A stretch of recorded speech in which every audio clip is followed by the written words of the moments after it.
చాలామంది గ్రామాభివృద్ధి, గ్రామంలో నా ప్రజలకు మేలు చేయాలనే వాళ్ళు గతంలో చాలామంది పోటీ చేసి గెలవడం జరిగింది. ఇప్పుడు కూడా పోటీ చేస్తుండ్రు. అయితే ఈరోజు ఏదైతే గ్రామాభివృద్ధి అనే దాన్ని కొన్ని దగ్గరలో మేము అర్రాజ్ చేసి, అంటే సర్పంచ్ పదవిని అర్రాజ్ చేయడము, 70 లక్షలకు కొనడము, 35 లక్షలకు కొనడము, లేకపోతే ఒక గుడి కట్టియడానికి, లేకపోతే ఇటువంటి దానికి అన్నప్పుడు ఇది రాజ్యాంగ విరుద్ధము, ప్రజాస్వామ్య విరుద్ధం.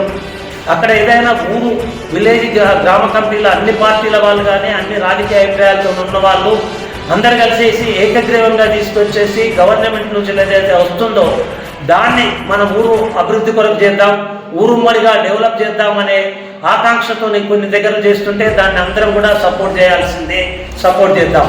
కానీ అర్రాసు పెట్టేసి దాన్ని ఇది మీరు అమ్ముకోండి అంటే రేపు గ్రామానికి ఉన్న వనరులను కానీ లేకపోతే గ్రామ ఉమ్మడి స్థలాలను కానీ వీళ్ళు అమ్ముకొని రేపు పనిచేసే పరిస్థితి ఉంటుంది. కాబట్టి అటువంటి దాన్ని అందరం కూడా వ్యతిరేకించాలి.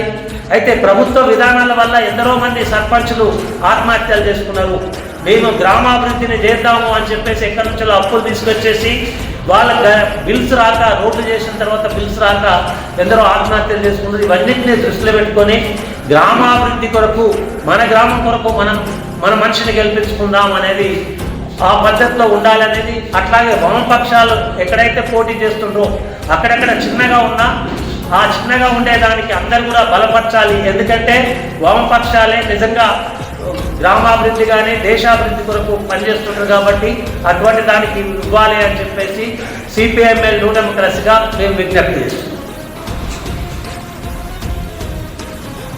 ऐसा मत करना भैया, वैसा नहीं है, पैसे के बारे में ऐसा नहीं करना। ना मेरे लिए पुरानी बात है।